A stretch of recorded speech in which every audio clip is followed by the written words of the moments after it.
Justification is the act of God by which He declares us to be just or righteous or perfect, because by faith alone we have been united to Jesus Christ, who is perfect, who is just, who is righteous. So justification is a legal standing before God owing to a spiritual union with Jesus, which is owing to faith alone. You don't work yourself into or perform your way into this standing with God. He declares you to be perfect because of your union with Christ, and that happens by faith alone. Sanctification is the act of God by which He, through His Spirit and His Word, is conforming you little by little, or in big steps, into the image of His Son. So we are really becoming, in our behavior, righteous, really overcoming imperfections in our sanctification. Now, here's the key question. How do these two relate to each other?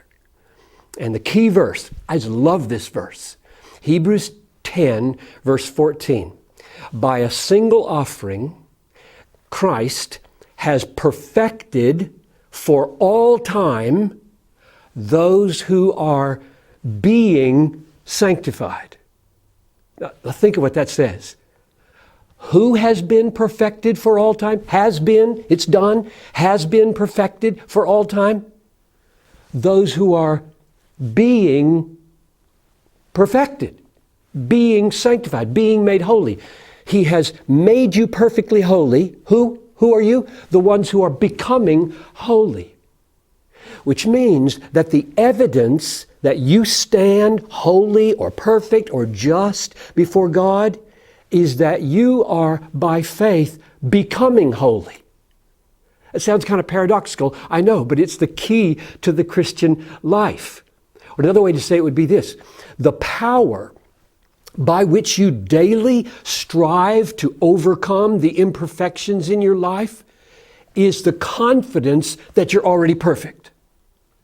If you get these switched around, if you think, okay, God demands perfection, I've got to become in my behavior perfect, and then God will look at me and say, He's doing pretty good, we'll let Him be perfect, or count Him to be perfect. It's just the opposite.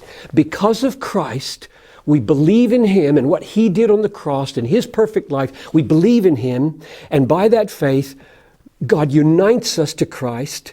His perfection is counted as ours, so we have now been perfected in Christ.